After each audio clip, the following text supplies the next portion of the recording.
بسم اللہ الرحمن الرحیم الحمدللہ رب العالمین والصلاۃ والسلام علی خاتم النبیین لا الہ الا اللہ وحدہ لا شریک لہ احد الصمد لم یلد ولم یولد ولم یکن لہ کفوا احد اللہم صلی علی سیدنا محمد وعلی آل سیدنا محمد وبارک وسلم وصلی علی جمیع الانبیاء والمرسلین۔ السلام علیکم ورحمۃ اللہ وبرکاتہ۔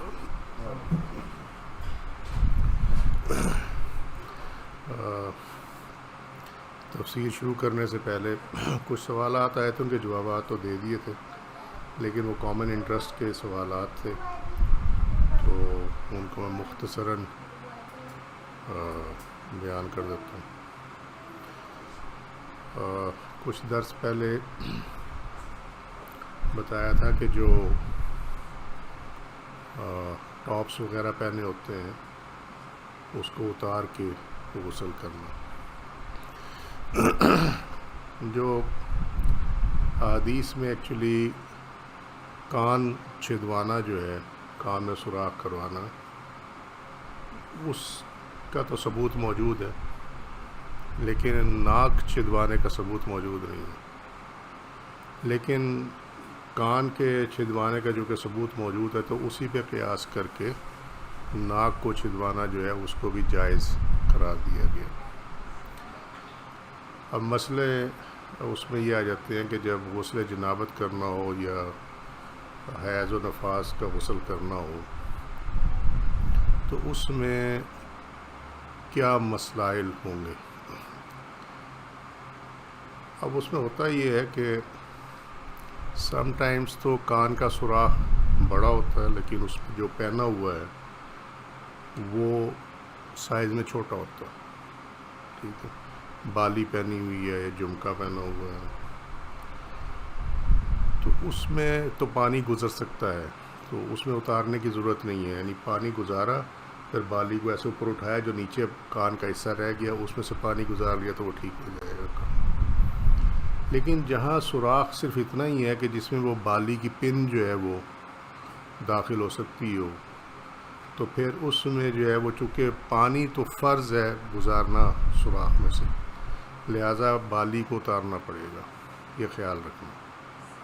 یہ جو تمہیں فتاویٰ میں ملتا ہے کہ جی وہ بالی کو گھما لیں تو ٹھیک ہو جائے گا، تو وہ گھمانا وہاں ہے جہاں سوراخ بڑا ہو، سمجھ رہے ہیں نا بات میں، ٹھیک، اور وہ جو پن ہے بالی کی یا بالی جو ہے وہ نیچے رہ جائے تو گیپ ہو، اس میں سوراخ کے دیواروں میں اور بالی میں گیپ ہو، تو اس صورت میں تو آپ اس کو گھما سکتے ہیں، جس طرح بھی بتایا کہ پہلے اوپر والا کر لیں یا نیچے والا کر لیں، جس طرح بھی ہے، پانی گزارنا بہرحال مسٹ ہے اس میں سے۔ جہاں وہ پھنستا ہو تو وہاں بہتر یہ ہے کہ اتار لیں، وہاں پہ بھی لکھا ہوتا ہے اس میں کہ جی گھما لیں، وہ گھمانے سے کام نہیں بنے گا، پانی گزارنا پڑتا ہے اس میں سے۔ تیسری بات یہ آ گئی کہ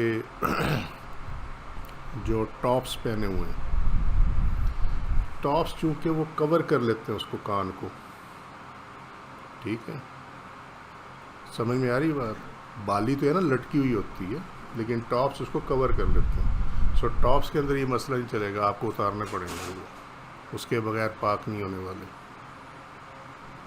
ٹھیک ہے، کلیئر ہو گئی بات۔ اب آ گئی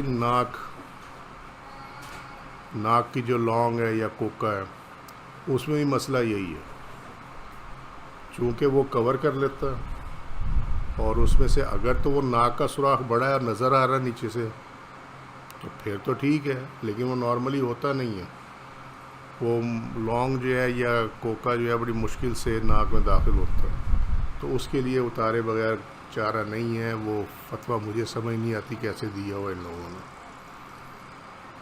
ٹھیک ہے، سو وہ اتارنا پڑے گا۔ اب آ گیا معاملہ کہ کیا ٹاپس کو وضو کے ٹائم پہ بھی اتارنا ہے۔ سو اس کا معاملہ یہ ہے کہ جب آپ پاک ہوئے تھے تو اس ٹائم اگر آپ نے اتار کے اس کو کیا تھا تو تبھی غسل کیا نا، ٹھیک ہے، سو وہ پاک ہے نیچے سے، اور کان کا جو ہے وہ مسح کرنا ہوتا ہے وضو میں، کان کا دھونا نہیں ہے، کان کا مسا ہے. تو 1/4 کا بھی مسا ہو جائے تو ٹھیک ہے. تو اس لیے اس میں ٹاپس اتارنے کی ضرورت نہیں ہے، بشرط یہ کہ آپ نے جب پاک ہونے کے لیے غسل کیا تھا تو آپ نے کانوں میں سے پانی گزارا تھا. ٹھیک ہے، کلیئر ہوگی بات. بشرط یہ، شرط اس میں یہ ہے. یہی مسئلہ اپلائی کرے گا پی آئی اے کے جو کرو ہے اس پہ. پی اے کا کرو سفر کرتا ہے اور وہ لوگ جو ہیں وہ وہاں اس میں واش روم جو ہوتا ہے جہاز کے اندر، اس میں اتنی گنجائش نہیں ہوتی کہ وہ پاؤں اٹھا کے وضو کے لیے دھوئیں. اور کئیوں کی تو پینٹ پھٹ جائے.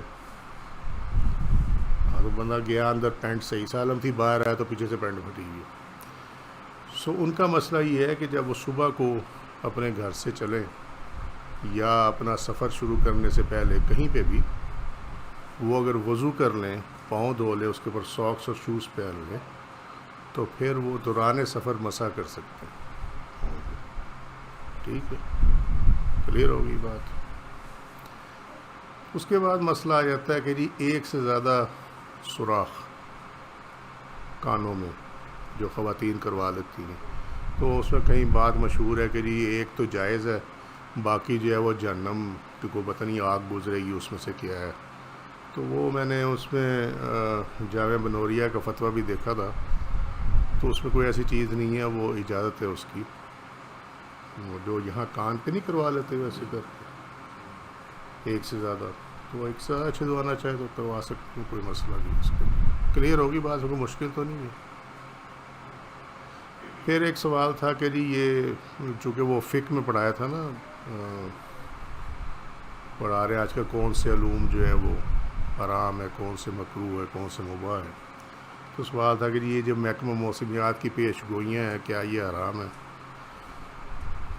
تو وہ محکمہ موسمیات کی پیش گوئی جو ہے وہ غیب کے علم پہ نہیں وہ کہتے کہ ہمیں وہ غیب کا علم ہے. وہ صرف یہ ہے کہ جو موومنٹس ہیں آسمان پہ اس کو دیکھ کر وہ ایک ایسٹیمیشن کرتے ہیں کہ جی اب شاید آگے یہ ہو جائے، کیونکہ ہوا ادھر سے آ رہی ہے تو اس میں بادل ہوں گے، پانی ہوگا تو اس طرح ہو جائے گا. تو وہ ایسٹیمیشن ہے، اس کے اندر وہ حرام میں نہیں آتی. ٹھیک ہے، کلیئر ہو گئی بات. سو یہ سوالات تھے، کوئی ایک دفعہ میرے ذہن سے اتر جائے تو میں کچھ کہہ نہیں سکتا، لیکن بہرحال جو مجھے یاد ہیں وہ اتنے ہی تھے. اور اس کے بعد ہم آ جاتے ہیں، لاسٹ ٹائم ہم نے کوئی تنگ تو نہیں آئے، حقیقی بات ہے. اگر ارے بابا ہمیں جو ہے نا ہفتے میں 3 دن بلا کے اٹھا لیتا، تو تمہیں فائدہ بھی ہوتا ہے یا نہیں ہوتا؟ کوئی ہوتا ہے، چلو اچھی بات ہے. ہاں وہ میں ادھر یہ دیکھا نا سامنے وہی کھلا ہوا. آپ نے فرمایا کہ کرو کے لیے یہ حالت عذر میں جائز ہے، کیونکہ اس میں نا کپڑے کا پھٹنا بھی ہے، پھر اس میں اندر پرابلم بھی ہے، کیونکہ وہ جگہ نہیں ہوتی، اس گنجائش نہیں ہوتی بالکل. تو اس لیے وہاں وہ عذر جائز ہے، مطلب وہ عذر بنتا ہے، سمجھے نا، باقی میں نہیں بنتا. یس، وہ نہیں بنتا، وہاں مجبوری ہے.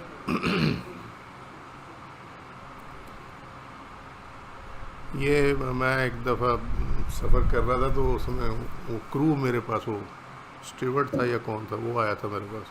اس نے کہا کہ بابا داڑھی چھڑی رکھی ہوئی ہے، اس کو پتہ ہوگا. تو اس نے اس کو بھی یہ سمجھایا تھا کہ یہ ایسے ہوتا. ہاں بالکل.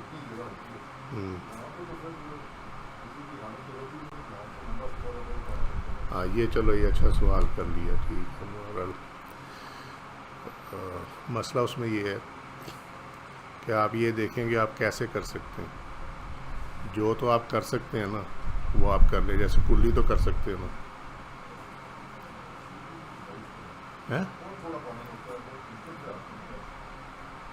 اس میں یہی ہوتا ہے نا، دیکھیں شریعت نے تو ہر جگہ آپ کو گنجائش دی ہوئی ہے، ٹھیک ہے. منیمم ایک دفعہ دھونا ہوتا ہے. اگر پانی کم ہے اور آپ ایک دفعہ بھی دھو لیں نا تو تب بھی آپ کا وضو ہو جائے گا، پانی کم ہونے کی ضرورت نہیں، ٹھیک ہے؟ تو آپ اس میں جو ایزیلی کر سکتے ہیں وہ تو کر لیں، باقیوں کو جو ہے وہ ہاتھ گیلا کر کے آپ پھیر لیں، ٹھیک ہے؟ تو یہ لیکن یہ جو ہے نا یہ گنجائش صرف اس میں ہے جہاز میں، ہاں بس، ادروائز نہیں، ہر جگہ نا ٹھوک دینا اس چیز کو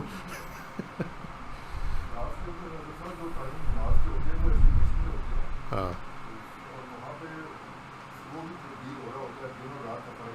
ہاں، اس میں یہ ہے کہ اگر وہ جو آپ کا جہاز کا کیپٹن ہے اگر تو وہ رہنمائی کر دے تو ٹھیک ہے، نارملی وہ نہیں کرتے۔ دوسری بات یہ کہ اف یو آر سرٹن کہ یہ ٹائم ہے تو پھر ٹھیک ہے، ورنہ آپ اس میں جہاں لینڈ کریں وہاں اتر کے آپ اپنی قضا ادا کر لیں، بس ٹھیک ہے نا؟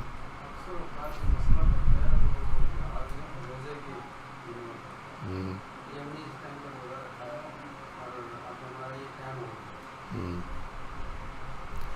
اس کا مسئلہ یہ ہے کہ ہاں یا آپ نے پہلے بھی کیا کہ ادھر سے روزہ رکھ کر جا رہے ہیں اس کے مطابق آپ روزہ ہاں افطار کر سکتے وہی کہہ رہا ہوں، اس میں مسئلہ یہ ہوتا ہے کہ آپ نے روزے کی جو ایوریج ٹائم ہے جہاں سے آپ نے روزہ رکھا تھا نا وہاں سے پہ آپ دیکھیں کہ ایوریج ٹائم روزے کا کیا آ رہا ہے، 12 گھنٹے آ رہے ہیں، 14 گھنٹے آ رہے ہیں، کیا آ رہا ہے، ٹھیک ہے؟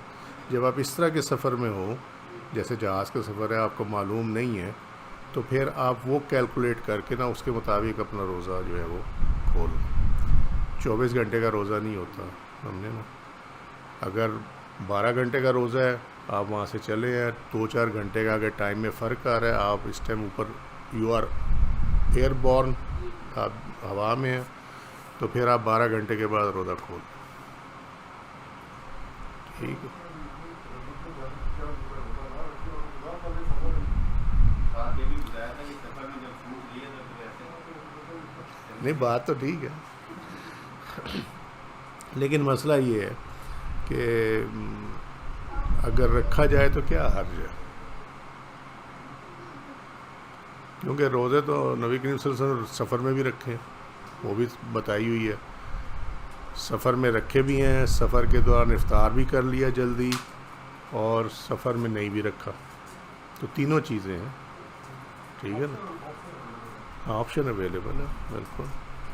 تو مسئلہ یہ ہے نا کہ رمضان میں رکھا گیا روزہ اس کا نعم البدل دوسرے دنوں کا نہیں ہے روزہ، یہ معاملہ ہوتا ہے۔ So if you can do it, بات ختم ہو گئی، ٹھیک ہے نا؟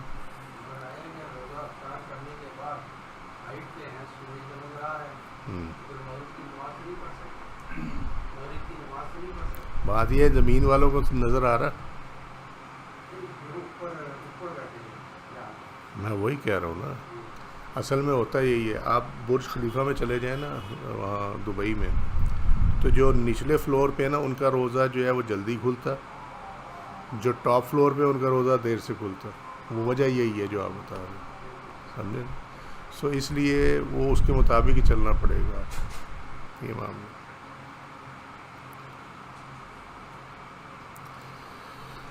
اس کی ایک چیز اور آپ نے بتائی کہ جیسے ایسے ممالک جہاں پہ دن اور رات 6 مہینے رہتے ہیں ہاں تو وہ اپنے نیئرسٹ جو ان کا ایریا ہاں ہوتا اس ہے کے وہ مطابق جہاں نارمل ڈے اینڈ نائٹ ہے نا جو قریب ترین ہے اس کو پھر دیکھا جائے گا کہ وہاں ٹائمنگ روزے کی کیا ہے، تو اس کے مطابق روزہ کھولا جائے گا، جہاں 6 مہینہ دن 6 مہینے رات ہو وہ اس کے مطابق ہوتا ہے۔ چلیں،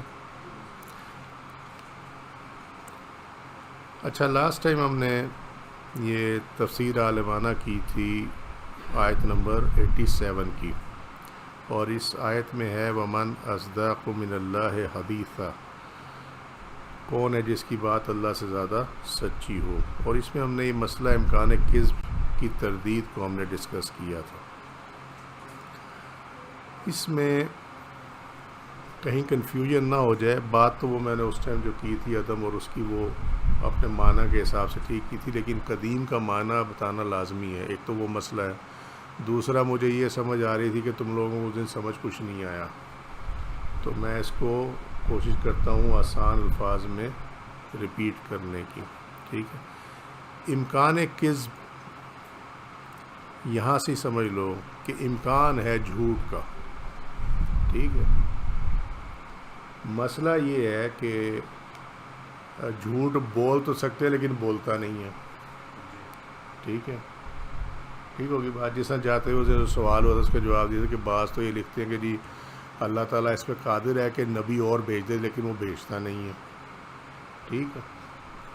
سو اس کی تردید ہے یہ، یعنی اس کی نگیشن ہے، اس کا رد ہے اس آیت کی اس حصے میں، وَمَنْ أَصْدَقُ مِنَ اللَّهِ حَدِيثًا۔ اس لیے اس حصے کو کہتے ہیں کہ مسئلہ امکان کذب کا جو رد ہے وہ اس آیت میں آیا ہے، ٹھیک ہے۔ اب اس کی جو بحث ہے کہ یہ کیوں ہے، کیوں کہا جاتا ہے کہ یہ حصہ جو ہے یہ امکان کذب کو رد کرتا ہے، یہاں تک سمجھ میں آ گئی؟ کیوں اور کیسے کرتا ہے، یہ اللہ تعالیٰ کی ذات کی بات ہو رہی ہے۔ کذب جھوٹ، جھوٹ، کاذب کہتے ہیں جھوٹے کو، ٹھیک ہے نا۔ سو امام راضی نے لکھا یہ کہ اس آیت، یہ جو آیت ہے یہ والا یہ حصہ، اس کا معنی یہ ہے، مقصود یہ ہے، اس سے مراد یہ ہے کہ اللہ تعالیٰ کا صدق واجب ہے، یعنی اللہ تعالیٰ سچ کے علاوہ، حقیقت کے علاوہ اور کوئی بات، کوئی کلام نہیں کرتا۔ اتنا ہو گیا ٹھیک۔ اور اس کے کذب میں خلف محال ہے، یعنی اس کے کلام میں جھوٹ کا ہونا، ٹھیک ہے، اور اس کے کلام میں تبدیلی کا ہونا کہ پہلے تو کچھ کہہ دیا تھا اب کچھ کہہ دیا۔ احکام میں تو ہے کہ احکام منسوخ ہو سکتے ہیں، ٹھیک ہے، لیکن جو چیز اس نے عقائد میں اور دوسرے معاملات میں بیان کی ہے اس کے اندر یہ نہیں ہو سکتا کہ پہلے کچھ کہہ دیا اور بعد میں کچھ کہہ دیا، ٹھیک ہے۔ سو اس میں خلف کا اور کذب کا جو ہے وہ ہونا ناممکن ہے، محال ہے، مشکل ہے، ہو نہیں سکتا۔ یہ ہمارے اصحاب کی دلیل یہ ہے کہ اگر اللہ تعالیٰ کاذب ہو تو اس کا کذب قدیم ہوگا۔ یہاں رک جاتے ہیں، ٹھیک ہے۔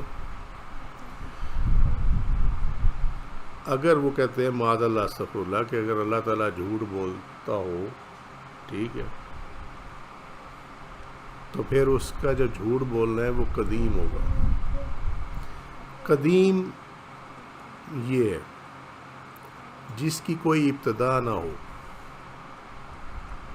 یعنی آپ جس کا یہ نہ کہہ سکیں کہ اس کی شروعات کہاں سے ہوئی ہے، ٹھیک ہے، ہمیشہ کا یعنی ازلی ہو، جس سے پہلے عدم، میں نے بتایا تھا نان ایگزسٹنس، اور حدوث کسی چیز کا وجود میں آ جانا، واقع ہو جانا کسی چیز کا، حادثہ سے یاد رکھا کرو اس کو، ٹھیک ہے، کسی چیز کا واقع ہو جانا، اس سٹیج سے بھی پہلے جو ہے اس کو قدیم کہتے ہیں، ٹھیک ہے۔ تو اللہ تعالیٰ کا جو ایک اس میں صفت ہے وہ ہے قدیم و القدیم، ٹھیک ہے، القدیم، سمجھ میں آ گئی بات؟ یہ تمہیں مفات الکنوز میں مل جائے گا، یا قدیم،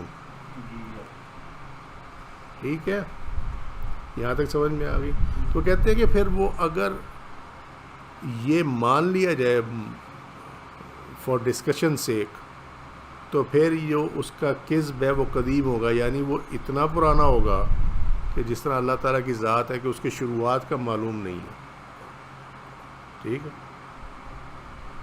اور اس کو ہم کہاں سے سمجھ سکتے ہیں؟ لم یلد ولم یولد، سورہ اخلاص میں جو ہے قل هو اللہ احد اللہ الصمد، لم یلد ولم یولد، کیونکہ ہمارا وجود جو ہے وہ ہمارے پیدا ہونے سے ثابت ہوتا ہے،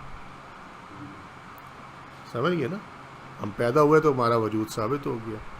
تو اللہ تعالیٰ نے یہی فرمایا، اور اس کے یہ فرمانا جو ہے وہ یہاں تمہیں آرام سے سمجھ میں آ جائے گا کہ اس کا اس نے خود کہہ دیا کہ نہ میں نے کسی کو پیدا کیا نہ مجھے کسی نے پیدا کیا، ٹھیک ہے۔ تو لہٰذا اس کے کہاں سے آیا کہاں سے نہیں آیا، ہمارا اس کے بارے میں یہ ہے کہ وہ ہمیشہ سے تھا، ہمیشہ سے ہے اور ہمیشہ رہے گا. ٹھیک ہوگی بات. تو جب یہ قدیم ہو اللہ تعالیٰ کی ذات، تو پھر اس کا زوال ممکن نہیں ہے، کیونکہ وہ پہلے تھا، ہے اور ہوگا. مشکل تو نہیں ہوگی یہ بات، چونکہ یہ کذب جو ہے اس کے ساتھ ہی ہوگا نا پھر. تو جب کذب اللہ تعالیٰ کی ذات قدیم ہے، قدیم تو سمجھ میں آ گئی بات. اللہ کی ذات جب قدیم ہے تو پھر اس کا یہ جو کذب والا معاملہ ہے یہ بھی قدیم ہوگا. تو پھر یہ پہلے تھا، ہے اور ہوگا. ٹھیک ہے، اور یہ ایسا ہے نہیں. آپ سمجھ گئے بات. پھر اس کے بارے میں انہوں وہی بات کہ اس کا زوال ممتنع ہوگا، یعنی وہی بات میں کہہ رہا ہوں کہ پھر وہ تو لاسٹنگ ہوگا نا اللہ تعالیٰ کی ذات کے طرح. نہیں سمجھ میں آ رہی بات. بھئی دیکھو، ایک بندہ جھوٹ بولتا، میں انسان کی بات کروں، ٹھیک ہے، انسان کے پیدا ہونے کا بھی پتہ. جب وہ پیدا ہوا، وہ بچہ تھا، وہ جھوٹ نہیں بولتا تھا، ٹھیک ہے. جب وہ بڑا ہوا تو جھوٹ بولنا شروع ہو گیا. کلیئر ہو گئی بات. اب وہ پیدائشی جھوٹا نہیں تھا، بڑا ہو کے جھوٹ بولنا شروع ہو گیا. پھر شادی ہوگی اور جھوٹ بولنا شروع کر دیا بیگم کے ساتھ، ٹھیک ہے. تنخواہ نہیں بتانی، میں کہاں گیا یہ نہیں بتانا، میں رات کہاں رہا یہ نہیں بتانا، ٹھیک ہے. لیکن پھر اس کو کہیں ٹھوکر لگی، اللہ نے ہدایت دے دی، اسے جھوٹ بولنا چھوڑ دیا. کلیئر. یعنی ایک اس کی عادت پیدائشی نہیں تھی، بڑے ہو کے جب عادت بنی اللہ نے پھر ہدایت دے دی اور اسے جھوٹ بولنا شروع کر دیا. ٹھیک ہے، یہ انسان کا معاملہ ہے. لیکن اللہ تعالیٰ کا معاملہ ایسا نہیں ہے. اس کی جو صفت تھی وہ ہے، وہ ہوگی. اسی کو انہوں نے کہا کہ اس کا زوال ممتنع ہوگا، یعنی اس کا زوال نہیں ہو سکتا. اب سمجھ میں آ گئی بات. چلو شکر ہے. کیونکہ قدیم کا عدم ممتنع ہے، کہ جو قدیم اب سمجھ میں آ گیا نا، تو اب اس کا عدم نہیں ہو سکتا کہ ایک چیز نان ایگزسٹنٹ تھی وہ ایگزسٹ کر جائے. جس طرح بچے میں جھوٹ نہیں تھا اور پھر اس کے اندر جھوٹ آ جائے جب وہ بڑا ہو جائے. آپ سمجھ میں آ گئی نا. تو یہ اس طرح کی چیز ہے کہ قدیم کا عدم جو ہے وہ ممتنع ہے. اور جب کذب کا زوال نہیں ہو سکتا تو اس کا صدق نہیں ہو سکتا. کیونکہ ہم پچھلی دفعہ بھی سمجھایا تھا کہ ایک چیز ہو سکتی ہے، یا سچائی اور حقیقت ہوگی یا پھر جھوٹ ہوگا. ٹھیک ہے. سو اگر جھوٹ ختم نہیں ہو سکتا تو پھر سچائی آ نہیں سکتی. یہ بھی بات سمجھ میں آ گئی. اس لیے دیکھو اوپر اللہ نے فرما دیا من اصدق من اللہ حدیثا، کہ کون ہے جو اللہ تعالیٰ سے زیادہ سچ بولنے والا. ٹھیک ہے. اب سمجھ گئے بات. سو اللہ تعالیٰ یا کاذب ہوگا یا صادق ہوگا. آپ کلیئر ہوئی یا نہیں؟ ابھی بھی نہیں کلیئر، میں پھر بتا دیتا ہوں. اللہ تعالیٰ کی ذات میں یا سچائی ہوگی یا جھوٹ ہوگا، دونوں نہیں ہو سکتے. اور اللہ نے فرما دیا من اصدق من اللہ حدیثا، اس کے آگے بات ہی ختم ہوگی. یہ سمجھنے کی چیز ہے. اس کو بعد میں جا کے ویڈیو کو دوبارہ سن لینا، اس پہ سے آرام سے نوٹس لے لینا. ٹھیک ہے. کیونکہ ہم بالبداہت جانتے ہیں البدیو، کہ جو چیز پہلے موجود نہ ہو، بدعت ہم کہتے ہیں نا، کہ جو پہلے موجود نہ ہو آپ نئی چیز بنا دیں، بدعت سمجھتے ہیں نا. وہ اصل میں البدیو اللہ کی صفت ہے. یہ جس کو ہم کہتے ہیں نا ہر بدعت جو ہے وہ دلالہ ہے، ہر بدعت دلالہ نہیں ہوتی. نئی چیز اچھی بھی پیدا کی جاتی ہے، اور یہ البدیو اللہ کی صفت ہے. ٹھیک ہے. جب اسماء الحسنی پڑھو نا تو اس میں آتا ہے البدیو. سو البدیو کی صفت وہ ہے جس کے ذریعے اللہ تعالیٰ ایسی چیزوں کو تخلیق کرتا ہے جس کا پہلے کوئی وجود اس طرح کی کوئی چیز پہلے موجود نہیں ہوتی. وہ البدیو کی صفت کے ساتھ ہوتی ہے. کہتے ہیں ہم بالبداہت جانتے ہیں جب حضرت آدم علیہ السلام کو بنایا گیا تھا پہلی دفعہ البدیو نے، ٹھیک ہے، تو اس ٹائم کے وہ جو اسماء سکھائے تھے تو وہی اسماء حضرت آدم علیہ السلام نے ریپیٹ کر دیے تھے، سنا دیے تھے. تو وہ اس کی طرف ریفر کر رہے ہیں کہ جس شخص کو کسی چیز کا علم ہو وہ علم کے مطابق اس چیز کی خبر دے سکتا ہے، اور یہی صدق ہے. ٹھیک ہے. اللہ تعالیٰ نے حضرت آدم علیہ السلام کو اسماء سکھائے، پھر جب پوچھا گیا تو جو حضرت آدم علیہ السلام کو علم دیا گیا تھا انہوں نے اسی کے مطابق جواب دے دیا.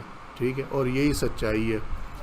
تو جب اللہ تعالیٰ کا صادق ہونا ثابت ہو گیا تو اس کا کاذب ہونا ممکن نہیں ہے. ٹھیک ہے، یہ ہے مسئلہ امکان ہے.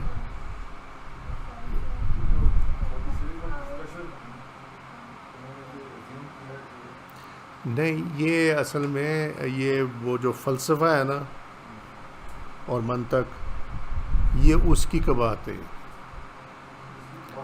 یہ قباحتیں ہیں اس کی.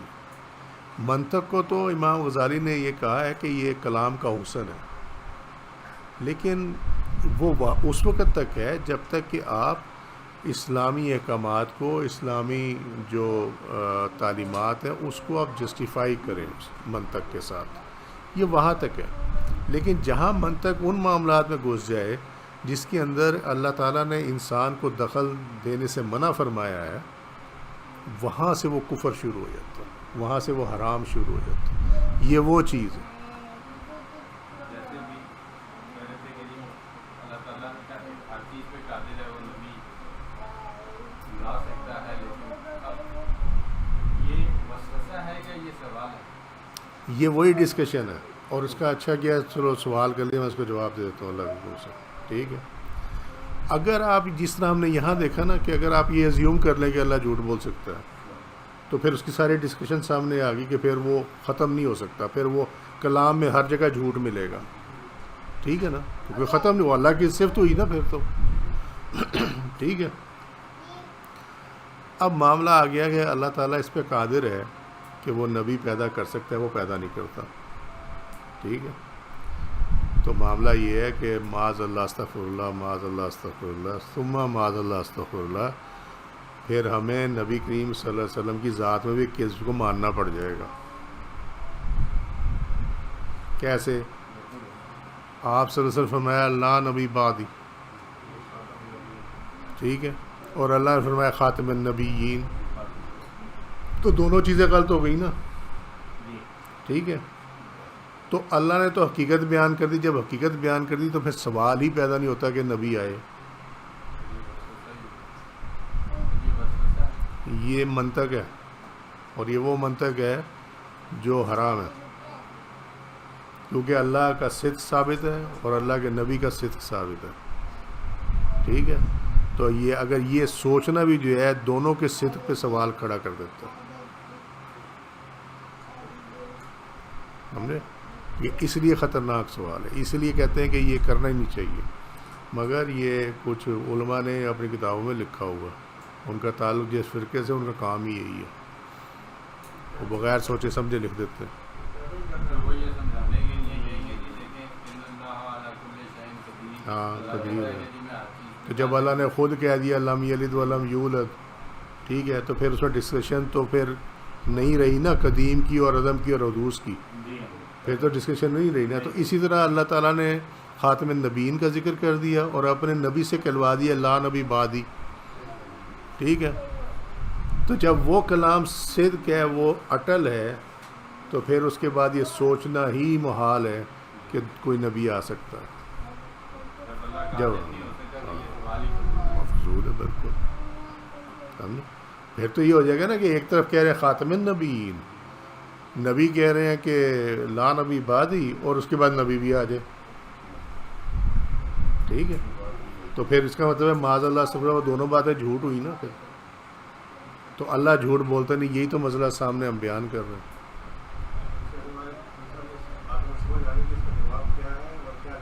ہاں، اس کا جواب کیا دینا چاہیے. اچھا ہی کیا نا، دوبارہ ڈسکس کر لیا اس کو. ٹھیک ہے. کیونکہ مجھے پتہ ہے نا یہ مشکل چیزیں یہ آرام سے سمجھ نہیں آتی، اور تم لوگ سارا دن پتہ نہیں کیا کچھ کر کے آ رہے ہوتے ہو، تو شام کو آگے یہاں بیٹھ جاتے ہو تو دماغ تھکے ہوئے ہوتے ہیں. تو مجھے پتہ ہے، اندازہ ہے مجھے کہ یہ گاڑی چیزیں ہیں، تو ذرا اگر ٹائم لگ بھی جائے تو کوئی حاجی مسئلہ سمجھ میں آنا چاہیے. یہ بڑی امپورٹنٹ چیزیں ہیں. سمجھے؟ لوگ بغیر سوچے سمجھے جو نا زبان سے چیزیں نکال دیتے ہیں، اور انہیں پتہ نہیں ہوتا کہ یہ بندے کو کفر میں کھڑی کر دیتی ہیں یہ چیزیں. سمجھے؟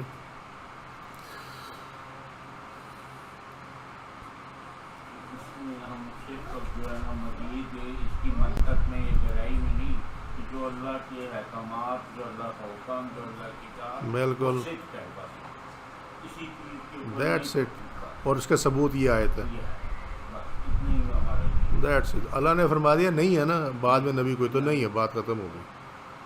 ٹھیک ہے، یہ سوچنا کہ جی وہ قادر ہے، وہ پیدا نہیں کرے گا، یہ تو کوئی بات نہیں. ٹھیک ہے، یہ بھی ہے. بالکل وہ جو بتایا تھا نا فقہ میں کہ ان چیزوں کا، ان باتوں کا علم کہ جن کو کرنے سے کفر واقع ہوتا ہے، وہ لازمی ہے حاصل کرنا، فرض عین ہے. ٹھیک ہے، یہ بھی ان میں سے ایک ہے.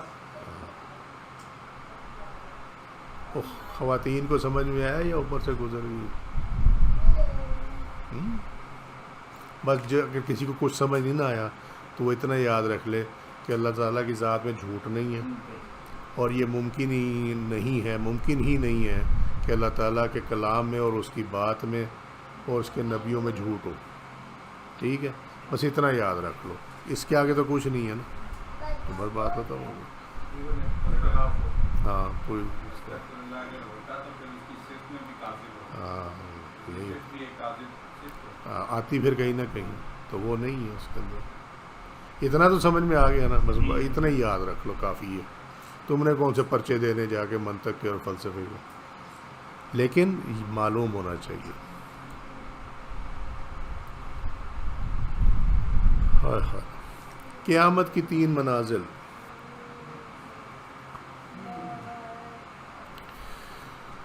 جان لو کہ قیامت کی منازل 3 ہیں، تفسیر روح البیان میں لکھا ہوا ہے، اور یہ اس کی عربی عبارت ہے تفسیر روح البیان کی اوپر. وہ مجھ سے یونس پوچھتا تھا نا کہ یہ اس میں تو لکھا نہیں ہوا، کیونکہ اس نے بھی اردو رکھی ہوئی ہے نا تفسیر روح البیان یونس نے. مجھے پوچھا جی یہ اس میں تو نہیں لکھا ہوا. اصل میں مسئلہ یہ ہے، وہ بات بھی وہ بھی صحیح کہہ رہے ہیں. میں کرتا یہ ہوں کہ میں نے عربی کی جو ہے نا یہ تفسیر روح البیان وہ بھی کھولی ہوتی ہے، جہاں مجھے شک پڑ جائے نا تو پھر میں وہ عربی کو ریفر کرتا ہوں، پھر اس میں سے عربی میں سے ترجمہ خود کر کے لکھتا ہوں تاکہ معاملہ جو ہے وہ صحیح ہو جائے. وہ عربی میں وہ ترجمہ میں کافی غلطی ہیں اس کے اندر، تو یہ میں نے احتیاطاً اسی سے وہاں سے یہ عبارت لکھ دی، اور اس کے بعد یہ نیچے آ گئی. 3 منازل جو ہیں وہ یہ ہیں. نمبر 1 قیامت صغریٰ، جو بندے کے لیے موت کے وقت قائم ہو جاتی ہے، جیسا کہ نبی کریم صلی اللہ علیہ وسلم نے فرمایا جو مر گیا اس پر قیامت قائم ہو گئی. ٹھیک ہے. قیامت وسطیٰ، جب پہلا سور پھونکا جائے گا تو تمام مخلوق کو موت آ جائے گی. یہ قیامت وسطیٰ ہے. اور نمبر 3 قیامت کبریٰ، جب دوسرا سور پھونکنے پر تمام مخلوق کو میدان حشر میں جمع کیا جائے گا. ٹھیک ہے، ہانک کر لایا جائے گا.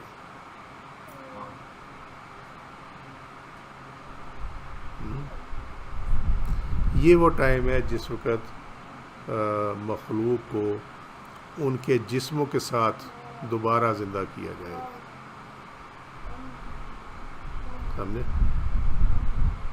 سمجھ میں آ رہی ہے بات؟ اس ٹائم پھر پڑی ہوگی ساروں کو اپنی اپنی.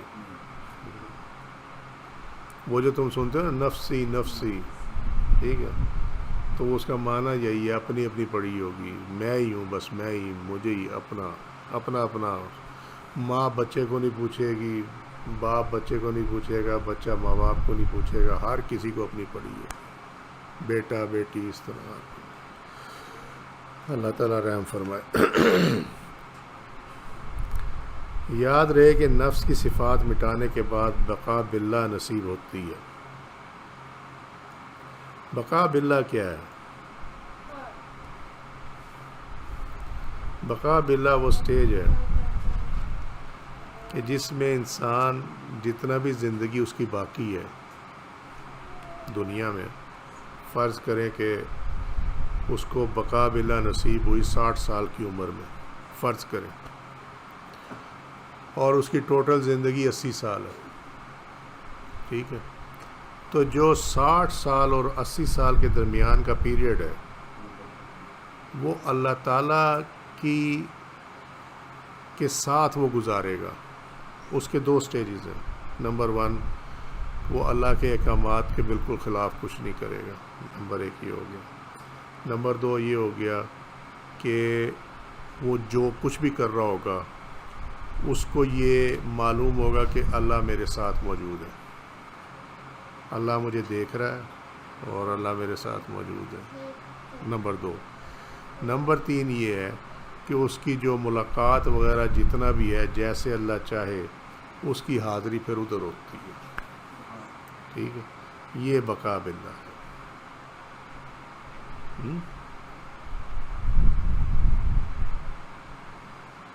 وہ جو کہا نا، نہ تو میں رہا نہ تو رہا، جو رہی تو بے خبری رہی، بس یہ وہ والا معاملہ ہو جاتا ہے. وہ جو تم لوگوں نے کلام جو ہے بابا صاحب کا یا غوث پاک سرکار کا، وہ جو انہوں نے عالم استغراق میں جو تحریر کیا، من علی و من نبی و، ٹھیک ہے، وہ وہی ہوتا ہے کہ پھر وہ جب وہ ملاقات کا ٹائم ہوتا ہے نا، اس میں پھر وہ وجود نہیں رہتا، پھر وہ وہی سارا کچھ ہوتا ہے. تو یہ بقا باللہ ہے. واہ، بالکل ٹھیک ہے. بس اتنا ہی سمجھ لو، کافی ہے. وہ پھر ہوتا ہے کہ اگر ہاتھ پھیر دے تو ایسے جیسے اللہ کا دست قدرت پھر گیا. وہ کہتا نہیں یہ اچھا چلو چھوڑو.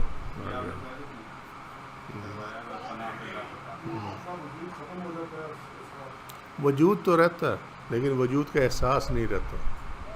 وجود تو اس کا تبھی ختم ہوگا جب وہ فوت ہوگا. اس کو اپنے وجود کا احساس نہیں رہتا، اور جب وجود کا احساس نہیں ہوگا تو میں ختم ہوگی، خواہش ختم ہوگی. ہم اکثر کام اپنی مرضی کے مطابق کرتے ہیں، تو جب وہ سٹیج آتی ہے تو اس میں ہر کام اللہ کی مرضی کے مطابق ہوتا ہے. ٹھیک ہے نا. ہاں، وہ تو مولوی خیر مولویوں کیا ہے، مولوی تو وہی فتوے دیتے ہیں بالی پھیر لو تو پاک ہو گئے، ان کا کیا جاتا ہے. ٹھیک ہے. سو وہ وجود تو ہوتا ہے لیکن اس کا احساس ختم ہو جاتا ہے، اور وہ احساس اس طرح. ہاں، یہ سیکنڈ والی ہے، اس کا ایک خاص ٹائم ہوتا ہے، لیکن پریکٹیکلی یعنی اعمال کے لحاظ سے 24 آور ہوتا ہے. لیکن وہ جو ملاقات ہے نا، ملاقات میں جہاں پہ وہ وجود کا احساس ختم ہو جاتا ہے بالکل، اور وہ طریقہ بھی یہی ہوتا ہے کہ وہ جب جلوہ نما ہوتا ہے نا، تو وہ جلوہ نما ایسے ہوتا ہے کہ پھر اپنا آپ بھی نظر نہیں آتا. مشکل چیز ہے یہ. وہ جو میں ہمیشہ مثال دیتا ہوں نا اس کی، کہ آپ 1000 واٹ کا بلب جلا کے گلاس پہ ڈالو اس کی روشنی، تھوڑی دیر بعد آپ کی آنکھوں کو وہ گلاس نظر نہیں آئے گا. یہ ایسے ہی ہوتا ہے، آنکھیں خیرہ ہو جاتی ہیں، اور وہ روشنی کہیں باہر سے نہیں آتی. وہ تو اس کو نادان جو ہے نا، وہ کہتے ہیں کہ وہ کہتے ہیں جی رب الول کر گیا. رب الول نہیں کر گیا، رب انسان کو اس کی حقیقت دکھاتا ہے کہ جس کو میں نے خلیفہ بنایا تھا وہ کیا ہے. ہاں، رب الول کیسے، کمال ہو گئی بات. اس نے اپنا جب امر ڈال دیا انسان کے اندر، تو بات تو یہ ہے نا کہ انسان اس کے امر کو پہچانتا ہے یا نہیں پہچانتا. اصل تو کام یہ ہے، جنہوں نے اس کے امر کو پہچانا نا انہوں نے قربت اللہ کی پا لی، اور جنہوں نے اللہ کے امر کو نہیں پہچانا وہ دنیا دار رہ گئے، وہ شیطان کی پارٹی میں چلے گئے. سمجھے؟ بس یہ ہوا. تو وہ دکھاتا ہے کہ جو میں نے امر تیرے میں داخل کیا تھا اس کی حقیقت کیا ہے. اب وہ لوگوں کو سمجھ نہیں آتی، وہ کہتے ہیں لو جی یہ انہوں نے بندے کو رب بنا دیتے ہیں. ٹھیک ہے. اب وہ جو تمام باتیں ہیں وہ عالم استغراق میں ہوتی ہیں، یعنی وہ عالم استغراق ہی ہوتا ہے کہ جس میں آدمی کو اپنی ذات کی کوئی ہوش نہیں ہوتی. ٹھیک ہے. اچھا خاصا بیٹھے بیٹھے گم ہو جاتا ہوں، اب میں اکثر میں نہیں رہتا تم ہو جاتا ہوں، بس اتنی کافی ہے. سمجھے؟ اور نفس کی صفات مٹانے کا طریقہ یہ ہے کہ اللہ تعالیٰ کا ذکر خلوص کے ساتھ کیا جائے. پھر جب ذات حق کے اسم کا مشاہدہ ہوگا کہ تمام عالم فانی نظر آئے گا، بلکہ اس کا اپنا وجود بھی مٹا ہوا محسوس ہوگا، اور اسے بحر توحید میں استغراق حاصل ہوگا. ڈوب جائیں گے بحر توحید میں، اللہ کی وحدانیت میں ڈوب جائیں گے. یہ کوئی سمندر کا نام نہیں ہے، وہ انہوں نے استغراق کو ڈیفائن کرنے کے لیے بحر توحید استعمال کیا. ٹھیک ہے. جب توحید میں محو ہو جائے گا تو اللہ کے سوا سب کو گم پائے گا. اب سمجھ میں آ گئی یہ بات؟ جتنے بیان کی تمیز اس میں فٹ ہو گیا یہ سارا کچھ. جیسے کوئی شخص پانی میں غوطہ لگاتا ہے تو اس میں غیر نہیں دیکھتا، صرف پانی پانی نظر آتا ہے اس کو. تفسیر صوفیانہ آیت نمبر 87. یار اگر تم لوگ ایگری کرو تو ہم پھر یہ تفسیر کو مختصر کر دیتے ہیں، ایک ایک آیت پہ ہمارا اتنا ٹائم لگ جاتا ہے. جلدی جلدی کر کے تمہیں درس سے چھٹی دے دینا. پھر اس کے بعد کیا ہوگا؟ تم گھر آرام کرو گے، ہم اپنا آرام کریں گے. اچھا چلو، جیسے اللہ کا منظور ہے ہونا تو ویسے ہی ہے. اچھا جی، تفسیر صوفیانہ. اللہ لا الہ الا ہو. اشارہ ہے کہ اللہ تعالیٰ ازل سے لا شریک ہے، مخلوق کو عدم سے وجود میں لانے کے لیے اسے کسی کی مدد کی ضرورت نہیں ہے. عدم سے اب سمجھ میں آ گئی، عدم سے وجود میں لانا، جو نان ایگزسٹنٹ ہے اس کو ایگزسٹنس میں لانا. ٹھیک ہے. لَيَجْمَعَنَّكُمْ إِلَىٰ يَوْمِ الْقِيَامَةِ. مخلوق کو دوبارہ عدم کی طرف جمع کرے گا کہ جب یہ ایگزسٹ نہیں کریں گے. ٹھیک ہے. اور ان میں جنت دوزخ اور اپنے قرب خاص کے حوالے سے تفریق کر دے گا. وَامْتَازُ الْيَوْمَ، کہ آج جو ہے وہ تمام، وہ جس کو محاورتاً کہتے ہیں نا، دودھ کا دودھ پانی کا پانی ہو جائے گا، وہ والا کام. لا ریب فیہ، اس میں کسی طرح بھی شک کی گنجائش نہیں ہے کہ تمہیں اس چیز سے گزرنا ہی پڑے گا. وَمَنْ أَصْدَقُ مِنَ اللَّهِ حَدِيثًا. اللہ تعالیٰ تمہارے دین و دنیا کے مفاد کی باتیں بیان فرماتا ہے اور تمہیں دنیا اور آخرت میں نقصان سے مطلع فرماتا ہے، اور ہدایت اور عطا فرماتا ہے، ہدایت عطا فرماتا ہے اور ہلاکت سے بچاتا ہے. التاویلات نجمیہ، روح البیان میں. سبق اس میں یہ ہے کہ حضرت بایزید بسطامی رحمۃ اللہ علیہ فرماتے ہیں، جو شخص اللہ کا ذکر کرتا ہے لیکن اس کا دل غافل ہو تو اس کے اللہ تعالیٰ کے ساتھ جھگڑا کرتا ہے.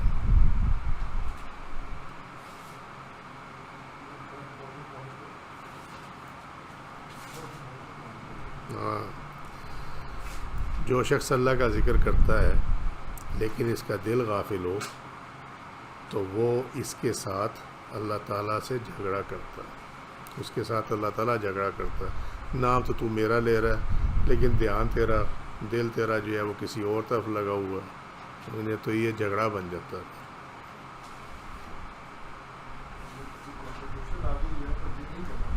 نہیں کرنا چاہیے، کرنا چاہیے. وہ تو اسے روکنے، جیسے نماز پڑھنے کو دل نہیں کرتا، ٹھیک ہے، لیکن پھر بھی پڑھنی چاہیے کیونکہ فرض ہے. اللہ تعالیٰ سے ہدایت مانگتے رہنا چاہیے، اللہ تعالیٰ رحمت فرمائے گا تو ٹھیک ہو جائے گا. اسی طرح ذکر چھوڑنا نہیں چاہیے، چاہے دھیان بٹا ہوئی کیوں نہ ہو. ایک دن آئے گا کہ اللہ تعالیٰ رحمت فرما دے گا، اس سے توفیق مانگتے رہنا چاہیے.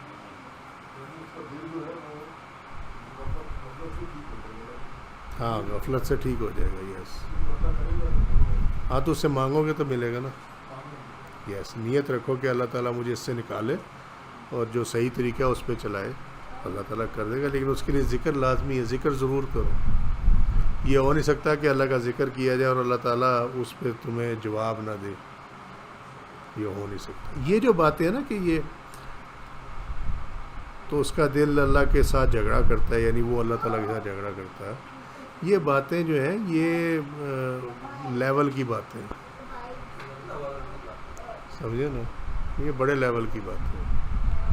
لیکن اس کا اطلاق چھوٹے لیول پہ بھی ہوتا ہے، عام انسان پہ بھی ہوتا ہے. اس کے لیے بھی سبق ہے. کوشش تو کرے نا، کوشش تو کرے. کوشش بھی نہ ہو تو پھر فائدہ کیا اس کا. سورۃ النساء آیت نمبر 88. تھک تو نہیں گئے ہو؟ یہ حقیقتاً ہے، یہ عقیدتاً ہے.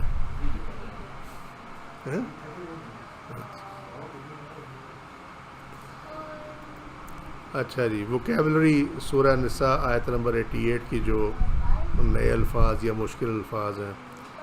فیاتین، یہ ہم نے پہلے بھی لفظ پڑھا ہوا ہے، 2 parties. میں ریپیٹ کر دوں، یہ جو انگلش میں لکھا ہوا ہے، یہ آیت کے میں جو ترجمہ بنتا ہے یہ وہ لکھا ہوا اس کا، ٹھیک ہے. باقی آگے جو اردو میں ہے یا عربی میں ہے، یہ ہے وہ جو اس کا معنی بنتا ہے. سم ٹائمز انگلش میں محاورہ معنی کر دیتے ہیں نا، تو اس لیے کلیئر کرنا پڑتا ہے یہ. فیات الفیو والفیات، اس جماعت کو کہتے ہیں جس کے افراد تعاون اور تعزت کے لیے ایک دوسرے کی طرف لوٹ آئیں، یعنی کوآپریٹ کرنے کے لیے. ارکساہم، کیسٹ دیم بیک، یہ رقصوں سے ہے، کسی چیز کو اس کے سر پر الٹا کر دینا، اس کے اول سرے کو موڑ کر پچھلے سرے کے ساتھ ملا دینا. یعنی انسان کو اگر سر نیچے ٹانگیں اوپر کر دو نا، ٹھیک ہے، تو یہ ارکس میں آئے گا. آپ سمجھ میں آ گئی بات؟ یا کسی کا ہیڈ جو ہے وہ ٹیل کی طرف لے جاؤ، ٹیل جو ہے وہ ہیڈ کی طرف لے جاؤ، تو تب بھی یہ ارکس آئے گا.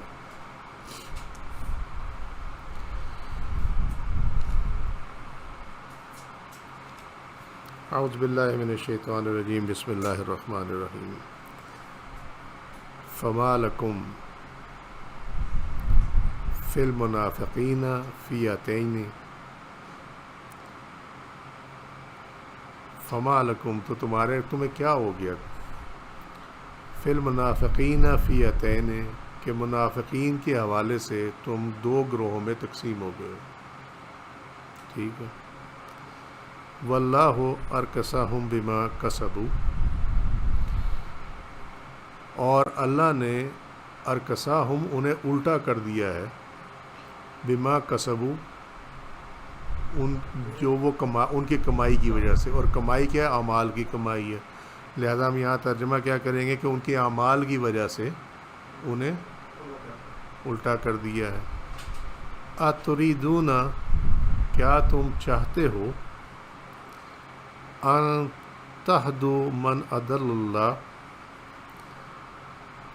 کہ ان تہدوا، کہ ہدایت ملے یا ہدایت دو، من اضل اللہ، ان کو جن کو اللہ نے گمراہ کر دیا. ٹھیک. فَمَن يُضْلِلِ اللَّهُ، اور جس کو اللہ تعالیٰ گمراہ کر دے، فَلَن تَجِدَ لَهُ سَبِيلًا، اس کے لیے کوئی راہ نہیں ہے. ٹھیک ہے، اس کو وہ کوئی راہ نہیں پائے گا. گمراہ ہوتا ہے جو راستے سے جو بھٹک جائے، اس کو کہتے ہیں گمراہ. گم راہ، جس کا راستہ گم ہو جائے. ٹھیک ہے. فلن تجد لہ سبیلا، تو اس کے لیے کوئی طریقہ نہیں پا سکو گے. معاملہ کیا ہے؟ معاملہ یہی ہے کہ جب تک اللہ نہیں چاہے گا تب تک ہدایت نہیں ملنے والی. ٹھیک ہے. اس کی جو بیک گراؤنڈ ہے وہ یہ ہے اور شان نزول یہ ہے کہ حضرت زید بن ثابت رضی اللہ عنہ نے بیان کیا کہ جب نبی کریم صلی اللہ علیہ وسلم جنگ احد کے لیے نکلے تو جو لوگ آپ صلی اللہ علیہ وسلم کے ساتھ تھے ان میں سے کچھ لوگ واپس آ گئے، یہ منافقین تھے. پھر بعض نے تو یہ کہا کہ ہم چل کر انہیں قتل کر دیں، یعنی جو لوٹ گئے تھے ان کے حوالے سے یہ فیصلہ ہوا. ایک گروپ نے یہ کہا کہ ہم جا کے انہی کو مار دیتے ہیں، اور ایک جماعت نے کہا کہ قتل نہ کرنا چاہیے. اس پر آیت نازل ہوئی فما لکم من المنافقین فئتین، اور نبی کریم صلی اللہ علیہ وسلم نے ارشاد فرمایا کہ مدینہ برے لوگوں کو اس طرح دور کر دیتا ہے جس طرح آگ میل کچیل کو دور کر دیتی ہے. یہ ہم نے حدیث پڑھی ہوئی ہے. ٹھیک ہے. صحیح بخاری کتاب فضائل المدینہ چیپٹر 10 حدیث کا نمبر 1884. اور وہ اصل میں جو کہہ رہے تھے نا کہ ان کو قتل نہیں کرنا چاہیے، ان کی نیت یہ تھی کہ ہو سکتا ہے ان کو ہدایت ہو جائے کہ یہ سیدھے راستے پر آ جائے. ان کے لیے اللہ نے فرمایا کہ وہ جس کو اللہ گمراہ کر دے اس کو ہدایت نہیں ملے. تم لوگ چاہتے ہو کہ ان کو ہدایت ملے جس کو اللہ نے گمراہ کر دیا. ٹھیک ہے. دوسری اس کی شان نزول جو بیان کی جاتی ہے وہ یہ ہے کہ کچھ لوگ مکہ سے نکل کر مدینہ پہنچ گئے اور انہوں نے یہ ظاہر کیا کہ وہ مہاجر ہیں. پھر اس کے بعد وہ مرتد ہو گئے. انہوں نے نبی کریم صلی اللہ علیہ وسلم سے اجازت مانگی کہ وہ مکہ سے اپنا مال لا کر تجارت کریں گے، تو ان کے متعلق مسلمانوں میں اختلاف ہو گیا. بعض مسلمانوں نے کہا وہ منافق ہیں اور بعض نے کہا وہ مومن ہیں. اللہ تعالیٰ نے ان کے نفاق کو بیان کر دیا اور ان سے قتال کا حکم دیا. وہ اپنا مال لے کر مدینہ جانے کا ارادہ کر رہے تھے تو ان سے حلال بن عویمر اسلمی نے ملاقات کی. ان کا نبی کریم صلی اللہ علیہ وسلم معاہدہ تھا اور یہی وہ شخص تھا جس کا مسلمانوں سے لڑتے لڑتے دل تنگ ہو چکا تھا یا وہ اپنی قوم کے ساتھ لڑنے سے عاجز ہو چکا تھا. اس نے ان لوگوں کی مدافعت کی اور کہا یہ مومن ہے. یہ اس کی دوسری شان نزول ہے. قتال یاد رکھنا یہ وہ قتل نہیں ہے، اس کا معنی جنگ ہے. ٹھیک ہے. یہ ہمیشہ یاد رکھنا، یہ بہت یوز ہوتا ہے یہ لفظ. سورۃ النساء آیت نمبر 89. قتال ورڈ جیسے قرآن میں زیادہ اس میں سورۃ توبہ میں بھی کہ کافروں کو کے ساتھ قتال کرو، اور جنگ کرو، قتل نہیں کرو. جنگ یہ بتایا جاتا ہے کہ ان کو قتل کرو. ہاں. وہ جنگ میں تو آپ قیدی بھی کر لیتے ہیں نا. جنگ میں جان سے بھی چلے جاتے ہیں لوگ. تو یہ جنگ کے معنوں میں آتا ہے. جہاں آئے گا نا قتل وہ ہے جان سے مار دینا، اور وہ اسپیسیفک قتل ہی ہے، وہ قتل ہی آئے گا. جمع مائنس وہ اس میں آئے گا. ایک سے زیادہ یوزز ہوتے ہیں ورڈز کے، اس لیے بڑا احتیاط کرنی پڑتی ہے کہ آیت میں جو ہے یہ کس معنی میں استعمال ہوا ہو. اسی لیے تو قرآن کا ترجمہ مشکل چیز ہے، بڑی احتیاط کی ضرورت ہوتی ہے اس میں. سورۃ النساء آیت نمبر 89. اس میں لفظ آئے گا ودو، دے وش، وہ چاہتے ہیں. سواءً علائک، ایک جیسے، برابر. حیثو، ویر ایور، جہاں کہیں. ٹھیک ہے.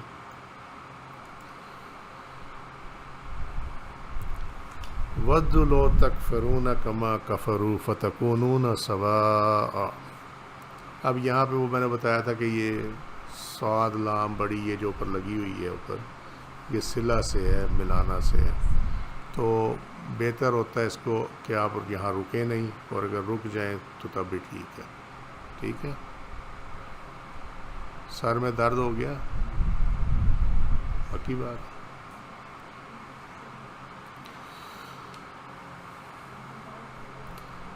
ودو، وہ چاہتے ہیں. لو تکفرون کما کفرو، کہ اگر تم کفر کرو کما کفرو جیسے وہ کفر کرتے ہیں.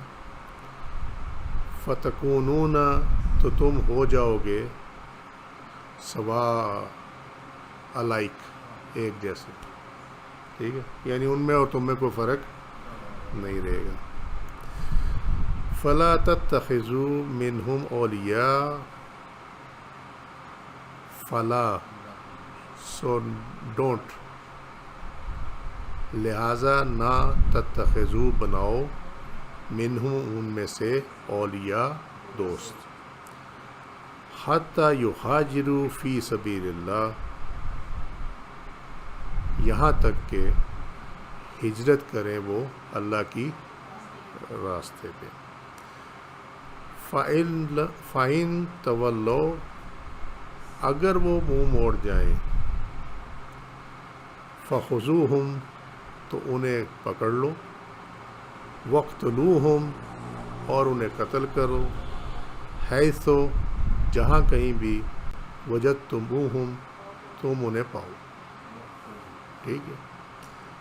وَلَا تَتَّخِذُوا مِنْهُمْ وَلِيًّا وَلَا نَصِيرًا، وَلَا تَتَّخِذُوا، اور نہ بناؤ ان میں سے، منہم ان میں سے، ولیہ دوست، ولا نصیرہ، اور نہ ہی مددگار، ٹھیک ہے۔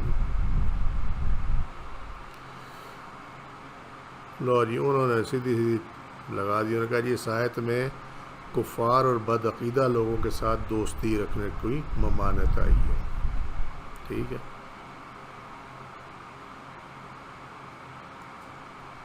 یہ فلا تتخذوا منہم اولیاء، کہ کافروں سے اور بد عقیدہ لوگوں سے دوستی رکھنا منع ہے۔ نبی کریم صلی اللہ علیہ وسلم نے فرمایا الرضا بالکفر کفر، کہ کفر سے راضی ہونا بھی کفر ہے، سمجھے؟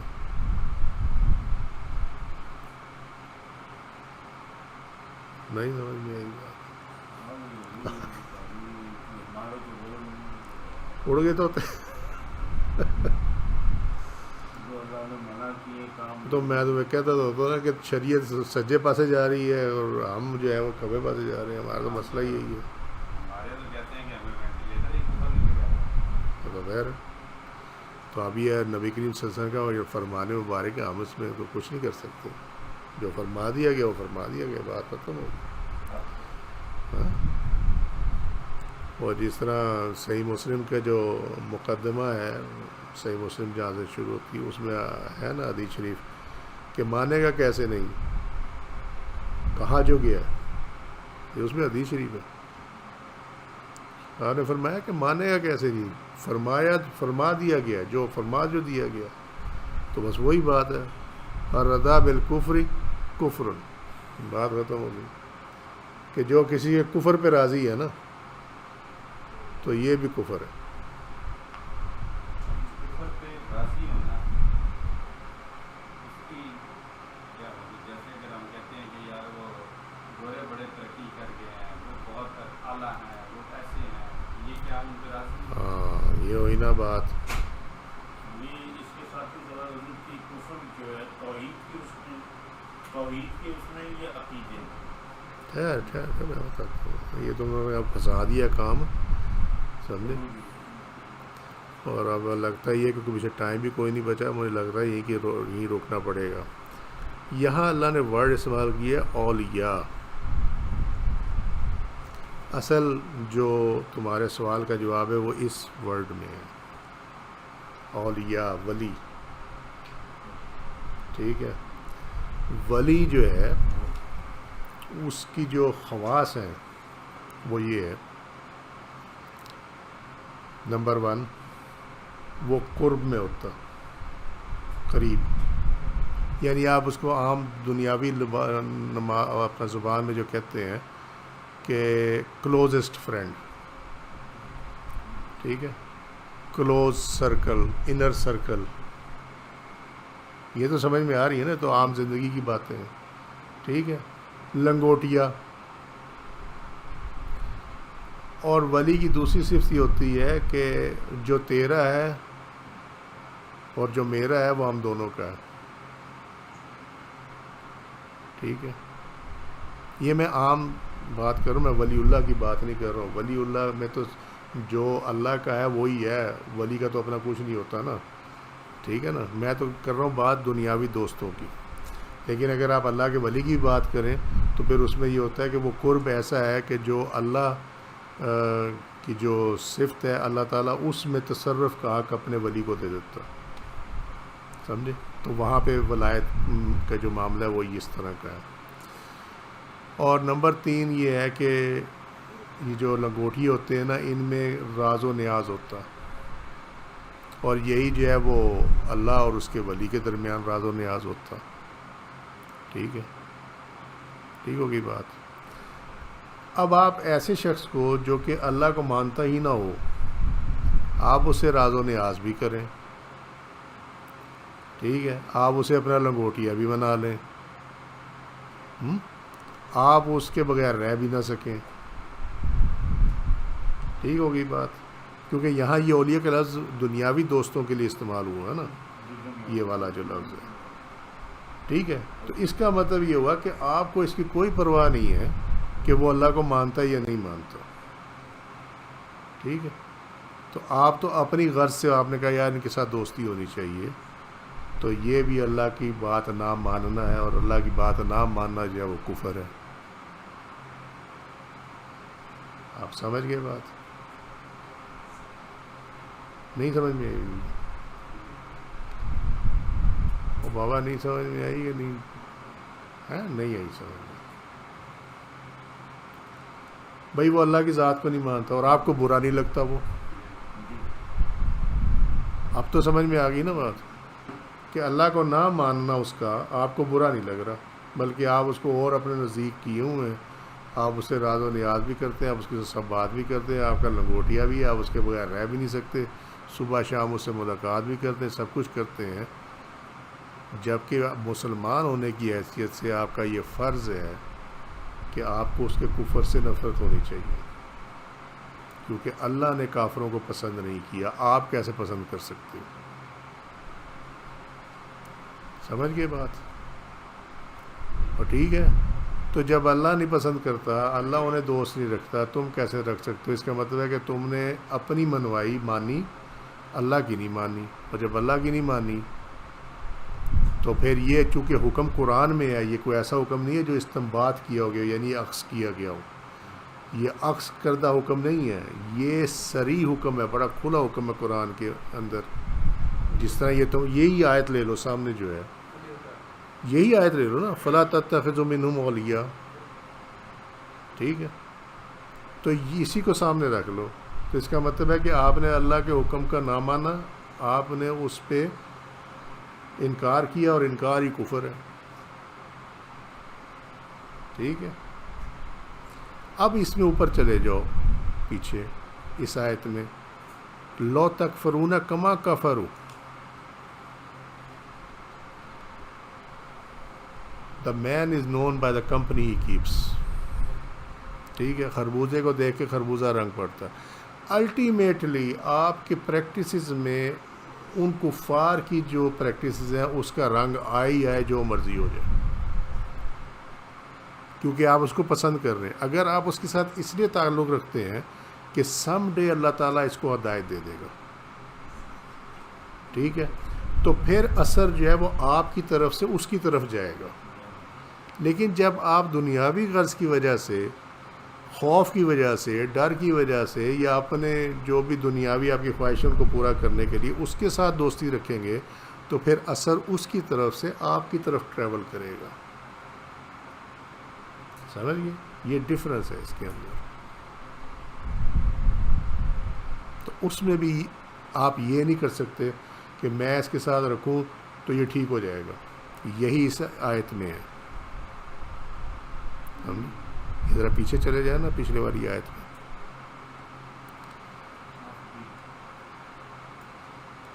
أَتُرِيدُونَ أَن تَهْدُوا مَنْ أَضَلَّ اللَّهُ، جس کو اللہ نے گمراہ کیا کہ تم اس کو ہدایت دینے کے چکر میں ہو۔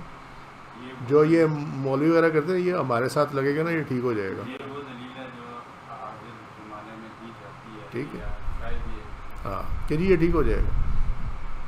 اور اس کا جواب اللہ نے اگلے حصے میں دیا، وَمَن يُضْلِلِ اللَّهُ فَلَن تَجِدَ لَهُ سَبِيلًا، کہ جس کو اللہ گمراہ کر دے اس کے لیے کوئی سبیل نہیں، تم اس کو چاہے جتنا مرضی ساتھ لگائی رکھو، لیکن جب آپ یہ نیت کریں گے نا کہ اللہ اس کو ہدایت دے دے گا، پھر جائز، کیونکہ آپ نے اس کے ساتھ تعلق کو اللہ کی طرف ریفر کیا ہے، آپ نے اس کے اپنی ذات کی طرف ریفر نہیں کیا۔ بعض لوگ سمجھتے ہیں میں مولانا ہوں اتنا بڑا، یہ میرے اس میں آ جائے گا حلقہ میں، جب یہ حلقے میں آ جائے گا تو یہ ٹھیک ہو جائے گا۔ تو اس کا مطلب ہے کہ ہدایت معاذ اللہ استغفر اللہ آپ نے اپنے ہاتھ میں لے لی کہ میری ذات جو ہے وہ اس کو، میری ذات سے اس کو ہدایت ہو جائے گی، یہ نہیں ہونے والی، یہ اس آیت کے خلاف ہے۔ لیکن اگر آپ یہ کہیں کہ اللہ تعالیٰ اس کو ہدایت دے دے گا لہٰذا میں اس سے تعلق رکھوں، ملنا جلنا رکھوں، تو یہ جائز ہے، اور اللہ تعالیٰ ہو سکتا ہے کسی دن ہدایت دے گا۔ ٹھیک ہے، ہو گئی کلیئر؟ آج کے لیے اتنے ہی، وما علینا الا البلاغ واللہ ورسولہ اعلم بالصواب۔ سبحانک اللہم وبحمدک، اشہد ان لا الہ الا انت، استغفرک واتوب الیک۔ عملت سوءا وظلمت نفسی فاغفر لی فإنہ لا یغفر الذنوب الا انت۔ سبحان ربک رب العزۃ عما یصفون وسلام علی المرسلین والحمد للہ رب العالمین۔ السلام علیکم ورحمۃ اللہ وبرکاتہ۔